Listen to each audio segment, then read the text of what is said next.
আমি নামাজও পড়ি, আবার অশ্লীল ভিডিও দেখি। আমি সকালে তওবা করে বিকেলে দেখি, বিকেলে তওবা করে সকালে দেখি। এরকম সমস্যা আমার অনেক যুবক ভাইদের আছে না নাই? আমাদের যাদের এই সমস্যা, তাদের মোবাইলের ওয়েলকামিং নোটে তুমি লিখে রাখবে, আল্লাহ ইজ ওয়াচিং মি, মানে আল্লাহ আমায় দেখছেন। তুমি যে ল্যাপটপ ইউজ করো, ওই ল্যাপটপের এক পাশে টাইপ করে তুমি লিখে রাখবে, আল্লাহ সুবহানাহু ওয়া তাআলা ইজ ওয়াচিং মি, তিনি আমায় দেখছেন, তিনি আমাকে প্রত্যক্ষ করছেন। পৃথিবীর কেউ দেখে না।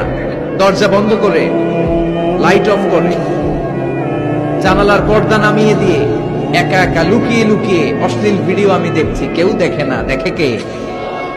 এজন্য আল্লাহর ভয়টা মুমিনের অন্তরে সব সময় থাকা চাই। আল্লাহর ভয় যদি কোনো মুমিনের অন্তরে থাকে, সে মুমিন কখনো পথ ভুলে যায় না, ঠিক কিনা? আল্লাহর ভয় এটা অনেক দামি জিনিস। এটার নাম হচ্ছে তাকওয়াল্লাহ। এটার নাম কি? তাকওয়া। উমর ফারুক উবাই ইবনে কাব রাদিয়াল্লাহু তাআলা আনহুকে জিজ্ঞেস করল, ইয়া উবাই, মা হুয়া তাকওয়া? উবাই, তাকওয়া কি? হোয়াট ইজ তাকওয়া? What is the definition of তাকওয়া? উবাই ইবনে কাব প্রশ্নের উত্তর না করে ওমর ফারুককে আবার প্রশ্ন করে বললেন, আমা সালাকতা তরিকান যা শাউক? হে আমিরুল মুমিনিন, আপনি কি কাঁটাযুক্ত কোনো রাস্তা দিয়ে, এমন রাস্তা যে রাস্তা ডানে বায়ে সামনে পেছনে ক্যাকটাসের গুল্মলতা, খালি কাঁটা, এই কাঁটাযুক্ত কোনো রাস্তা দিয়ে কি আপনি কখনো হেঁটে যান নাই? ওমর ফারুক বললেন, বালা, আমি হেঁটে গিয়েছি। উবাই বললেন, ওই রাস্তা দিয়ে হাঁটার সময় আপনি কেমন করে হেঁটেছেন?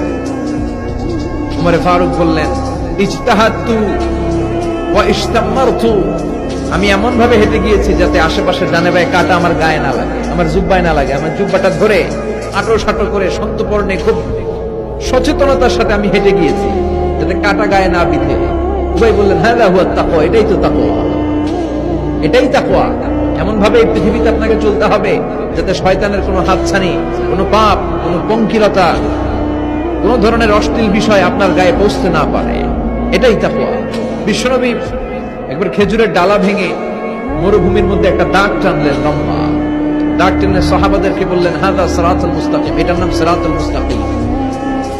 তারপর ডানে বায়ে দুই দিকে অনেকগুলো ছোট ছোট দাগ কাটলেন, বললেন, হাযিহি সুবুলুশ শায়তান, ডানে বায়ের রাস্তাগুলো এগুলো শয়তানের রাস্তা।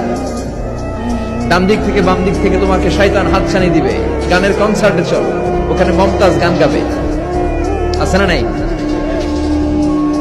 মদের আড্ডাখানায় চলো, দুম্মা চলে ধুম দেখতে চলো, জুয়াবাজিতে চলো, নিষিদ্ধ পল্লীতে চলো। একটার পর একটা হাতছানি আপনাকে ডানে বায়ে সামনে থেকে পেছন থেকে আপনাকে গ্রাস করে ফেলতে চাইবে।